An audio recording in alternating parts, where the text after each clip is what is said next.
practicing my robot fights. It's coming soon. It's going to be on YouTube pay-per-view. So, this is the video I've been waiting for. Let me say that again. This is the video I've been waiting for. I believe I said, this is the video I've been waiting for. So, in case anyone was wondering if I was good at English. And I almost ended the video. So, okay. Let's just, everybody take a breath. Take a breather. Let's do this video right now.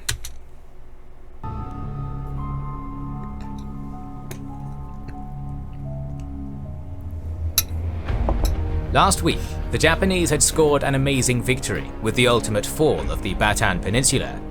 For 3 months, those battling bastards had resisted against the full might of a Japanese army, successfully holding their ground and inflicting heavy casualties on the invaders.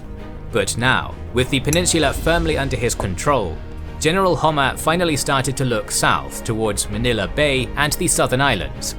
On the Indian Ocean, there was also great concern because of the Japanese raids that took place in the last 2 weeks, which left the British afraid of a possible follow-up invasion of Ceylon. But this week, it was the turn of the Americans to launch a devastating raid against the heart of the Japanese Empire, an operation that would foreshadow the key cooperation of the US Army and Navy in the future. So join us as we take a look at the Doolittle raid, the first Japanese incursions against the Viziers, and more. If you've heard a lot about World War II history by now and think you might want to try some of it yourself, check out our sponsor, Call of War. It's a free PvP time. I don't know anything about World War II. I don't even think it's real. I think it's made up. Bunch of hogwash. During the first 4 months of the war, General Homma knew that he lacked the sufficient resources to conduct simultaneous operations on both the northern and southern Philippines. In this time, he could only seize Jolo and secure a foothold on Mindanao with the capture of Davao and a landing on Zamboanga back on March 2nd. But now, with the fall of Bataan, the Japanese general was ready to launch operations southwards. For this, he was further reinforced with 2 battle-hardened detachments. The Kawaguchi detachment, coming from Borneo, and the Kawamura detachment. Kawaguchi, what a sweet mustache, buddy. Kawamu? I mean, clearly you're trying, but your mustache just isn't as cool. Which fought in Malaya. Confident in the strength of these forces, Homma planned to land the Kawaguchi detachment in Cebu, while the Karamura detachment seized Panay. With the fall of the 2 most important islands on the Viziers, he would then have free rein to invade Mindanao. In contrast, General Sharp had 3 poorly equipped and inadequately trained Filipino divisions, almost without artillery pieces, but with an additional division being recently organized at Cagayan. Sharp's mission was the defense of Mindanao and the important airfield at Del Monte, but if organized resistance was no longer practicable in the southern Philippines, he was to establish guerrilla troops in the interior of each island.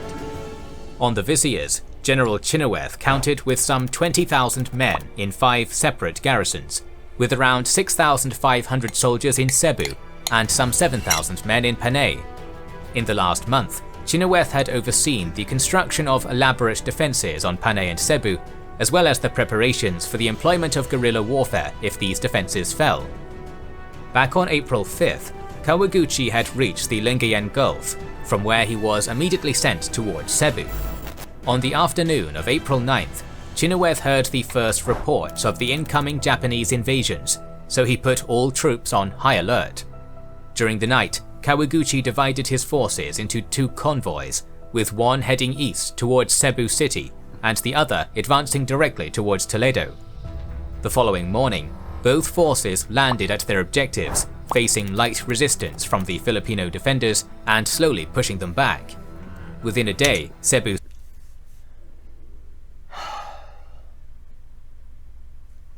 So I read this as Cuba, and I thought, and I almost said out loud, no shit, Cuba got invaded?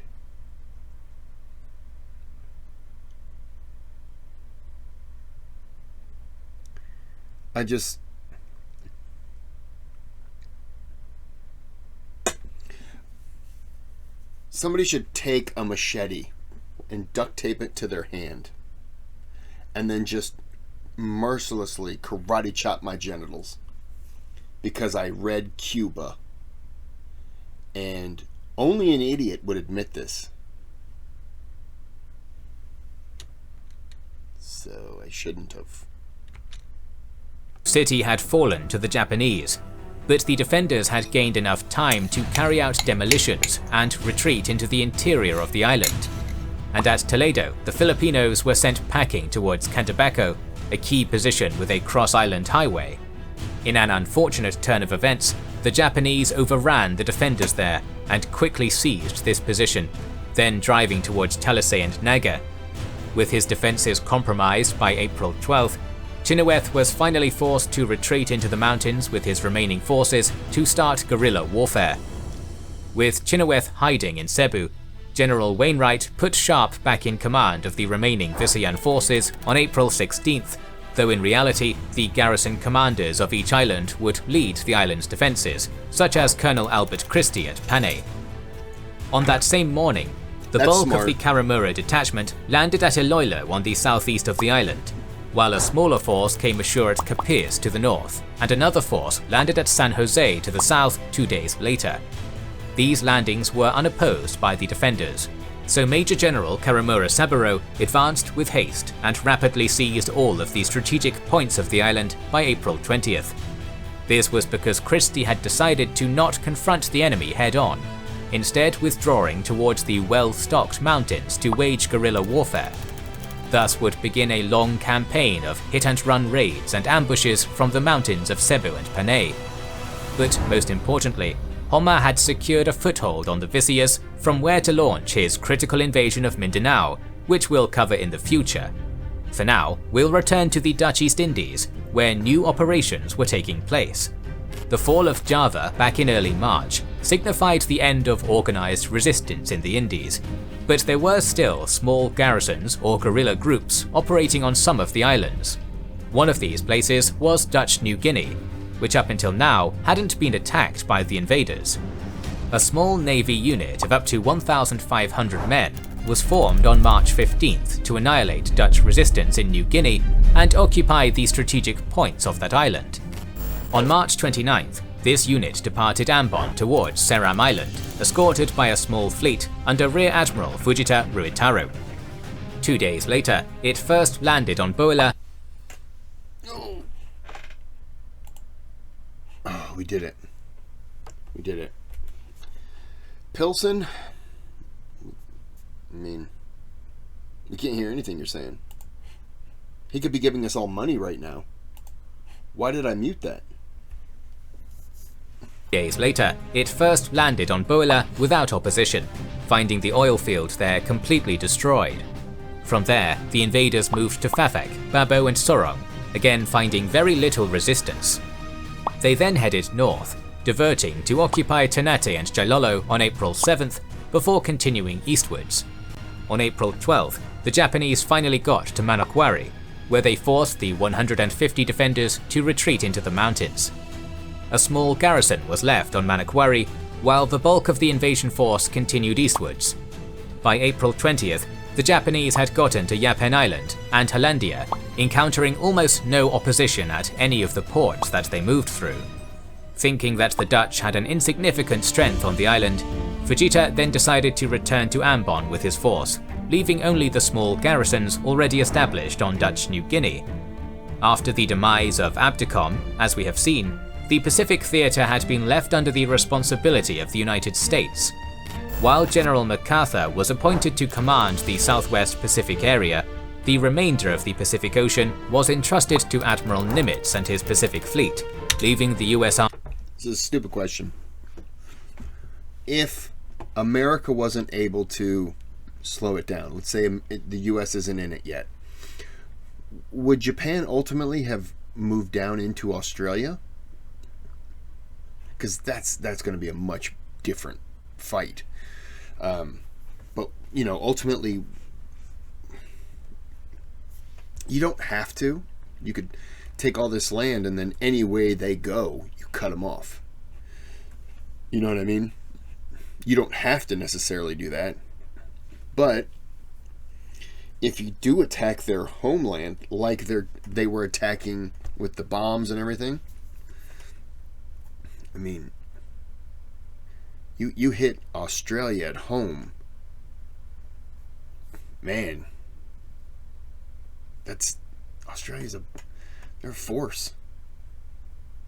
Anyways, I was just curious if ultimately the goal was to cut Australia off from everyone, or, Army and Navy divided among the commands of MacArthur and Nimitz. As such, both commands would frequently compete for resources and accuse the other of misusing them, showing a clear lack of cooperation between the Army and Navy. Yet today, we'll see one of the first coordinated operations between Army and Navy elements, something that will be key for the future. At this point, the Japanese were also consolidating their gains in the Pacific. Up until now, they had achieved every last one of their objectives with relative ease, so they were still planning what to do next. Plans for an invasion of Australia were drawn, but the IJA refused to support such an undertaking, instead favouring renewed operations against China. An invasion of Ceylon was also discarded, so the Japanese could just focus on the New Guinea campaign for now, hoping to then expand into Fiji, Samoa and New Caledonia to completely cut off Australia from the US. In that regard, Admiral Inoue had sent Rear Admiral Kanazawa Masao with 3 destroyers and a 2-platoon strong naval force to occupy strategic points in the northern Solomon Islands. In early March, these units would first head to Booker Island, where they planned to establish an important airfield before returning to Rabaul. On March 28th, Kanazawa again departed Rabaul, landing his forces at Shortland Island 2 days later.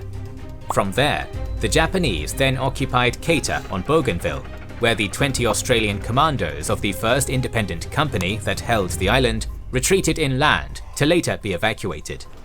Soon, the invaders would secure their grip over Bougainville, where they would later build up naval and air bases for future operations in the Solomons. On April 8th, Inoue would also send Japanese forces to occupy, without any resistance, the Admiralty Islands and Talasea, while also starting to conduct air operations against Port Moresby, his next main objective. But amidst Inoue's rapid progress, a catastrophic event would force the Japanese to switch their main efforts from the New Guinea campaign. While new garrison forces were sent to the Allied-controlled islands in the Pacific Ocean to secure a southern lifeline for Australia, Admiral Ernest King, the commander-in-chief of the US fleet, was planning a bold bombing raid against the heart of Japan, Tokyo itself. Unfortunately, long-range bomber bases in the Philippines were gone, so the Americans would have to think outside of the box for this one.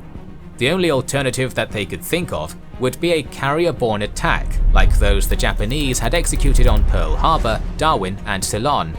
But the American aircraft carriers would have to get dangerously close to Japan, and the loss of any of them would be fatal. Here's where Captains Francis Lowe and Donald Duncan come in, developing a plan to launch land-based B-25 bombers from a carrier's deck. The bombers would have to reduce their weight and increase their fuel capacity, but this would effectively allow carriers to launch a raid from a safer distance. The only issue was that they could not return to the carriers, so the Americans decided that the pilots would have to continue towards China. General Stilwell had to negotiate with Chiang Kai-shek for the use of Chinese airfields, and although the Generalissimo was wary of possible Japanese retaliations, he approved the operation in the end. Thus, the plan was for Admiral Halsey's Task Force 16 to join Task Force 18, mainly built around the carrier Hornet, and get within 400 miles of Japan for the takeoff of 16 modified B-25B bombers, commanded by Lieutenant Colonel James Doolittle, which would carry out the bombing strike against the Japanese mainland on the night of April 18th. Meanwhile, the protection of the Japanese mainland and the Imperial Palace was in the hands of Admiral Yamamoto of the IJN. The 5th Fleet of Vice Admiral Hosagaya Bushiro, consisting of a mixture of light cruisers, armed merchantmen and gunboats, patrolled the waters east of Japan with a flotilla of patrol boats and picket ships that were deployed offshore to detect any enemy fleet activities. In the air, the Japanese countered with the 26th Air Flotilla of Rear Admiral Yamagata Masato, which was composed of land attack and carrier-based naval aircraft, with the 1st Air Army subordinated to General Prince Higashikuni Naruhiko, mainly consisting of obsolete Nakajima Type 97 Ki-27 interceptors and some prototype Kawasaki Ki-61 Heian fighters. As we can see, the Japanese assigned more importance to their expansionist operations than to the defense of their homeland, not believing their enemies were in any shape to launch an attack against Tokyo so early in the war. Yeah. But they were wrong. On April 12th, I mean, that's fair. The only enemy Overpriced filler and marketing hype that they probably thought would have been the U.S. or Australia, and they are cutting Australia off. And the U.S., I don't know if they really thought that they were as far along as they were. They were wrong. On April 12th, Task Force 18 left San Francisco Bay while conducting the final preparations and training for the strike. 6 days later, Halsey's Task Force 16 departed Pearl Harbor to intersect with the course of the carrier Hornet. Both forces finally met on April 13th, then continuing east towards Japan without any incidents. At dawn on April 18th, however, the picket ship Nitomaru sighted the American force and immediately radioed a warning to Hosagaya, who decided to send his ships and the Kido Butai in search of the enemy. Yet the Japanese admiral actually expected to engage the Americans the following day, thinking they would have to get 200 miles closer to Japan. In turn, Halsey sent some Wildcats and the Dauntless to destroy the picket ship, followed by the cruiser Nashville, which managed to sink it with gunfire. Knowing that they had been discovered, Halsey then ordered to launch the attack 10 hours early and 170 nautical miles further than planned. I'm guessing they thought they needed to be 200 miles closer because that's probably the safe distance to do your bombing and then fly back to the... I almost said train. Fly back to the ship. I'm guessing 450 miles, kind of round trip. Probably, I don't know. So Doolittle and his pilots prepared for the flight and then took off from the Hornet at 0820. Meanwhile, Halsey would rush back to Pearl Harbor, fighting off enemy patrol ships and safely arriving on April 25th. The launch was successful, but now the Americans would have to attack in daylight and cover a longer distance. During his cruise, Doolittle divided his force into 5 flights which would hit different key points in Japan. They finally got to their objectives at noon, completely catching the Japanese with their guard down, which had indeed been alerted, but were not expecting an attack so soon. Doolittle and 12 other bombers fell upon Tokyo, dropping their bombs over several military arsenals and industrial facilities, and leaving the area covered in a smoky haze. Some Japanese interceptors lifted off to engage the American bombers, but they were amazed to see their bullets bounce off the bombers' skin. The Americans claimed that they had effectively shot down 3 of these interceptors, and most notably, no bomber was shot down.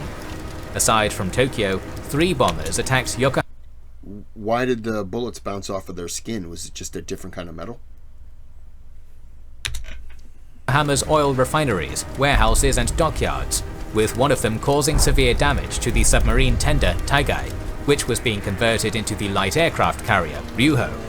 And finally, the last flight of 3 bombers dropped their load over Nagoya and Kobe, also gathering much useful information over facilities and defenses on these cities for use in future raids. As the bombers made their escape southwards, very large fires could be seen in Tokyo, and by the time the 5th Fleet's aircraft arrived there, the Americans were already long gone. Most of the American bombers then successfully flew to China, where they would manage to escape almost unscathed. Only one of them had to head north to the Soviet Union due to fuel shortages. The bomber, led by Captain Edward York, would then crash on Soviet soil, where the pilots were interned. The rest safely arrived in China, but due to fuel shortages, bad weather, and the early launch of the operation, they had to crash in the interior of China, so all of the 16 bombers were lost, with 3 pilots losing their lives and 8 pilots getting captured by the Japanese. Yet, despite these losses, the Doolittle raid had been a complete success. Although the damage inflicted to Japan was light, it had shown that the Japanese were not really invincible, thus you don't have to, it doesn't have to be super devastating, but it is soul crushing to see your enemy flying over and bombing you, because you have to think, even if it was 10 planes and they only had 1 bomb, you have to think, oh, next time, there can't be a next time. Yeah, was it demoralizing? Improving the morale of the Americans and leaving the Japanese shocked about their newfound vulnerability. Yeah. The IJN and Yamamoto had been humiliated and would have to increase the number of aircraft for the defense of the homeland to 250 planes. As a result, the IJA began the Zhejiang-Jiangxi campaign, Operation Seigo, to prevent the eastern coastal provinces of China from being used again for future bombing raids. Due to this humiliation, Yamamoto then decided that the destruction of the American carrier fleet was imperative for the safety of Japan and for the success of future operations in the Pacific. In that regard, he wanted to meet the US Navy in a decisive battle with a planned invasion of Midway. Although originally there had been opposition to the Midway operation, the IJN was the only one to blame for the Doolittle raid, so the focus ended up moving from the New Guinea campaign to the Western Pacific offensive. Thus, the Japanese began their path towards their demise and towards the major turning point of the Pacific War. Next week, however, we return to Burma, where the 15th Army continued its advance on the Burma Road and For some reason, I knew the Doolittle raid was a success in that they did fly over, they did bomb. I thought it was a failure because I thought most of them died. You know, I thought it was more of a suicide mission than it was. I'm sure that in my mind it's been changed along the way. There could have been other factors. I don't know. But yeah, man, this is a great series. Okay, well, I'm going to end it here. Like and subscribe, and until the next one, Tibet. Sorry, just saw the name, it popped into my vision, and then my brain just went bleh, and I had to read it. Okay, back to what I was saying. Like and subscribe. Thanks for watching. Until next time, have a good day, have a good night.